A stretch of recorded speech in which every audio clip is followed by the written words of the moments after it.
Ibu, Saudara yang dikasihi Tuhan, salam sejahtera dalam Tuhan Yesus Kristus. Mari kita merenungkan firman Tuhan dalam surat 2 Timotius pasal 4 ayat 1-8. Demikian firman Tuhan. Di hadapan Allah dan Kristus Yesus yang akan menghakimi orang yang hidup dan yang mati, aku berpesan dengan sungguh-sungguh kepadamu demi penyataannya dan demi kerajaannya. Beritakanlah firman, siap sedialah baik atau tidak baik waktunya, nyatakanlah apa yang salah, tegurlah, dan nasihatilah dengan segala kesabaran dan pengajaran. Karena akan datang waktunya orang tidak dapat lagi menerima ajaran sehat, tetapi mereka akan mengumpulkan guru-guru menurut kehendaknya untuk memuaskan keinginan telinganya. Mereka akan memalingkan telinganya dari kebenaran dan membukanya bagi dongeng.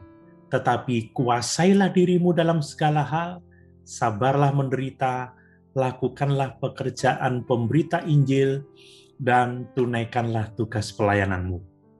Mengenai diriku, darahku sudah mulai dicurahkan sebagai persembahan dan saat kematianku sudah dekat. Aku telah mengakhiri pertandingan yang baik, aku telah mencapai garis akhir, dan aku telah memelihara iman. Sekarang telah tersedia bagiku mahkota kebenaran yang akan dikaruniakan kepadaku oleh Tuhan, Hakim yang adil pada harinya.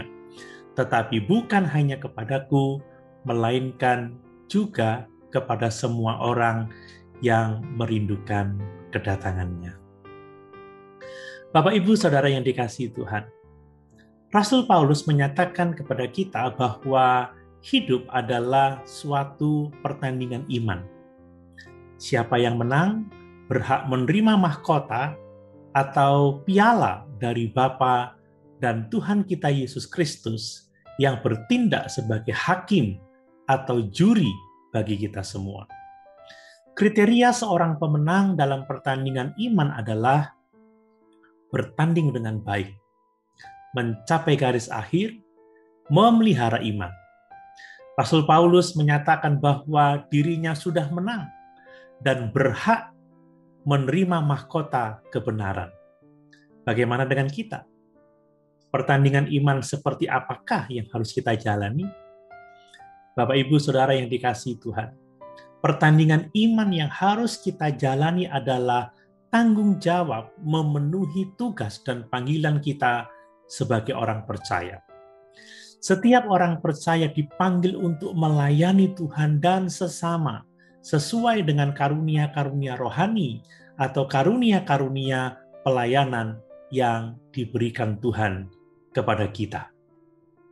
Perhatikan bagaimana Rasul Paulus mendorong Timotius untuk dengan setia melakukan panggilan Tuhan bagi dirinya, yaitu memberitakan firman, mengoreksi, menegur, dan menasihati jemaat dengan segala kesabaran dan pengajaran. Untuk itu, Timotius harus dapat menguasai diri, sabar menderita dalam memberitakan Injil, dan melayani.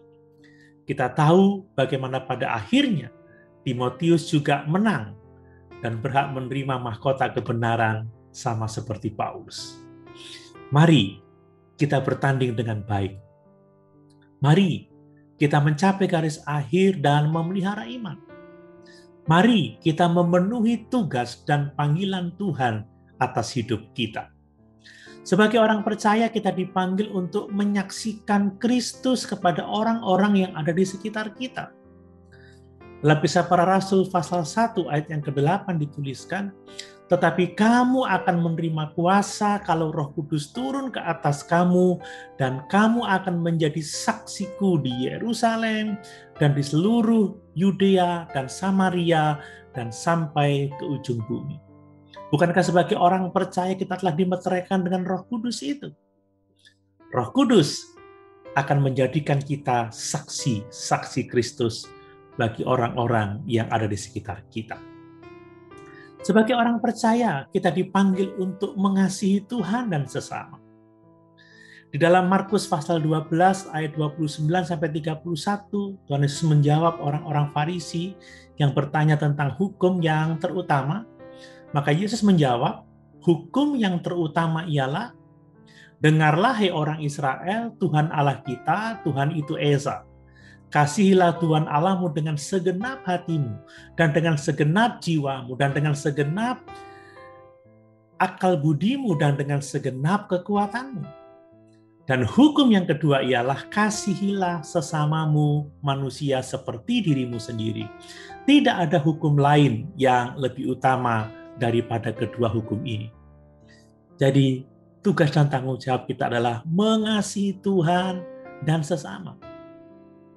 Berikutnya, bahwa sebagai orang percaya kita dipanggil untuk saling melayani. Dalam 1 Petrus pasal 4 ayat 10-11 dituliskan, layanilah seorang akan yang lain sesuai dengan karunia yang telah diperoleh tiap-tiap orang sebagai pengurus yang baik dari kasih karunia Allah. Jika ada orang yang berbicara, baiklah ia berbicara sebagai orang yang menyampaikan firman Allah.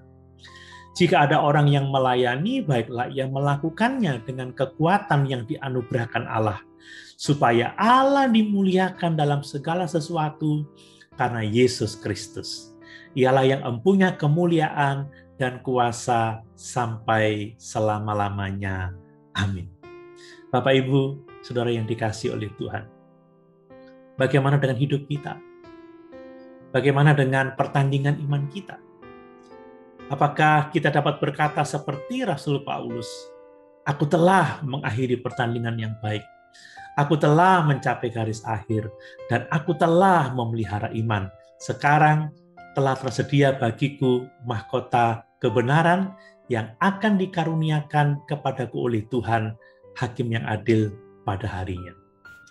Bapak, Ibu, Saudara yang dikasihi Tuhan, mari kita setia mengerjakan panggilan Tuhan atas hidup kita sebagai orang percaya, supaya pada akhirnya kita berhak atas mahkota kebenaran dari Tuhan. Haleluya. Tuhan Yesus memberkati.